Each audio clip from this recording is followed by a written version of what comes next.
want 7 little things I'm going to tell you. This is what I got today about winning. And you can take it or leave it, but I want to say this is how we're going to run this campaign. Number 1, winning, when you get up in the morning and you run this race and you are a winner, when you know you're winning, you automatically change hearts and lives. You were a winner at the gas station this morning, Mark. You're a winner with your book, Mary.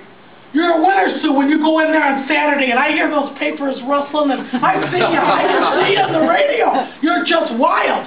When you feel like a winner and you have enthusiasm about what you're doing, it makes other people enthusiastic.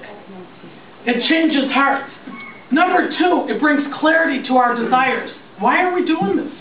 Why do we get up in the morning and do this? We need to ask ourselves why. And if it isn't for the people, by the people, and of the people, we need to go find a different job.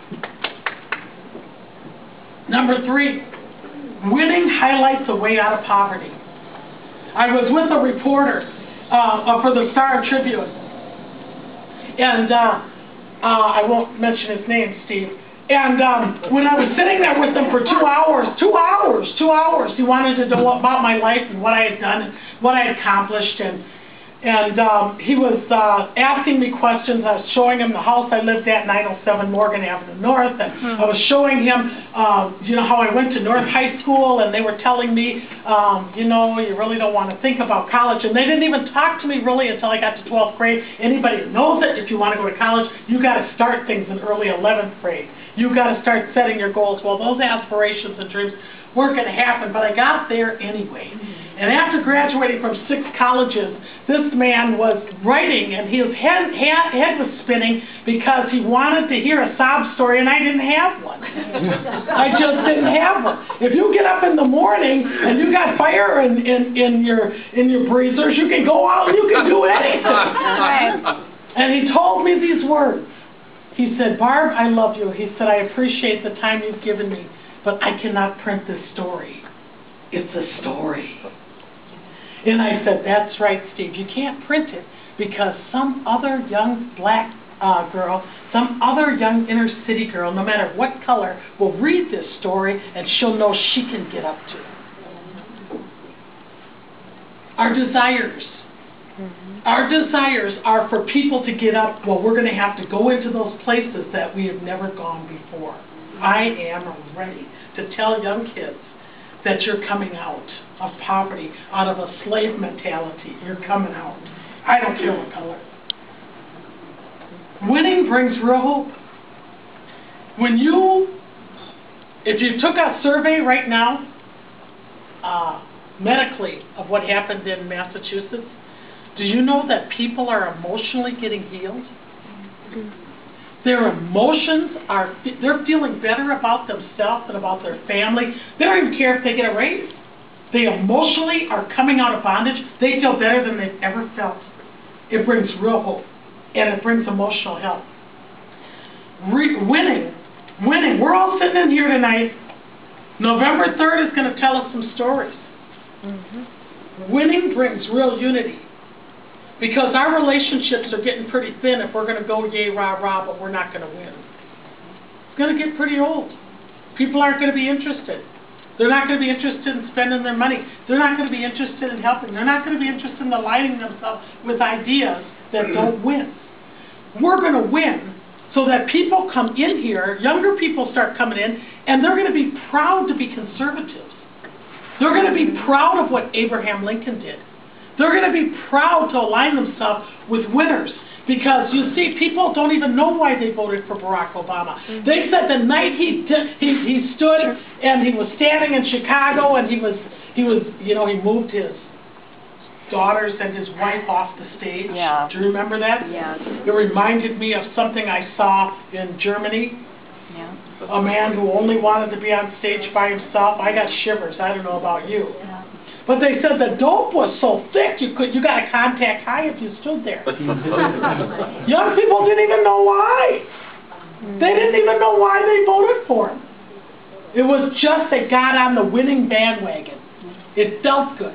Yeah. Well, we're going to make it feel good too. We're going to make winning feel real good. And we're not going to have white guilt about it. And we're not, I know, I can't, but we're not going to feel bad about winning and taking back the Republic of the United States. We're not going to feel bad about it. For some reason, we sit back and think we should be nice and we should handle these battles with kid gloves. No, McCain would have won, McCain would have won if he took the gloves off at those debates. I watched those debates over and over and over again. I'm trying to see where we missed that piece. And it was because he couldn't get emotional and he couldn't take off the gloves. Number 6, and I'll calm down. Winning provides real direction. We want to know where we're going, and we want to know how we're going to get there and when we're going to get to where we need to be. Winning brings direction. The strategy that Steve is talking about is not rocket science. He's talking about working hard. He's talking about getting out there and talking to people. You start finding a direction. I knocked on doors in North Minneapolis. I knocked on those doors, and I heard things. I heard things before. They were on the, there was a Pew survey, that Pew report, that people want jobs, right? I heard that in North Minneapolis in 2008. That is not new news. The Itasca Project did a survey. 2006, there were no new jobs in Minneapolis or St. Paul. Do we see it happening? Yes, right before our very eyes. So people were saying that in 2008. Nothing has changed. In fact, it's worsened. People want to work. And last, winning brings a sense of power that other nations respect. I just said what Ronald Reagan said. If you want to shake up Ahmadinejad, get a bunch of conservatives in the Congress.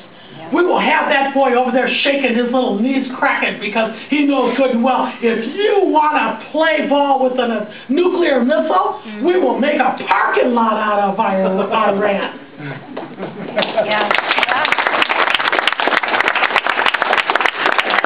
Israel's our friend, and I want to say that if I get to Congress, I will shout it from the rooftops. Not because I'm Jewish by birth, but because Israel's an ally, and they're the only ally we have in the Middle East. Why would we ever turn our backs on that kind of excellence, on that kind of friendship? That's just crazy. Now, we've got to get into a full court press, people. We've got to bring everybody out to caucus. You've got to knock on the doors. You've got to call them. Everybody's got to come to caucus Tuesday night. Mine's at De La Salle. I can't wait to get there. Run in, run down the aisle, sit there. I don't care if they let me speak or not. I'm going in. I'm going in, and I'm going in ready for bear.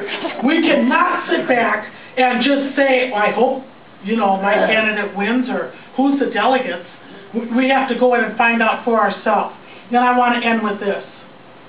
A man said, Mr. President and gentlemen of the convention, if we could first know where we are and whither we're tending, we could better judge what to do and how to do it. That was written June 16, 1858, the same time our state became a constitution because of, and Steve could describe it better, but we were faced with runaway slaves.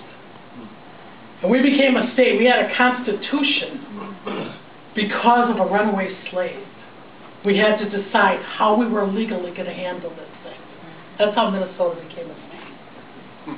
The man who said that we've got to know where we are and where we're going. We could better judge what to do and know how to do it. And this was spoken by the great emancipator himself. When he did the impossible, he won the Senate race. He won the Senate race. And then he went on to become President of the United States. His name is Abraham Lincoln, the founder and director of the Republican Party. We're going to know what we're doing, we're going to know why we're doing it, and we're going to know where we're going this time.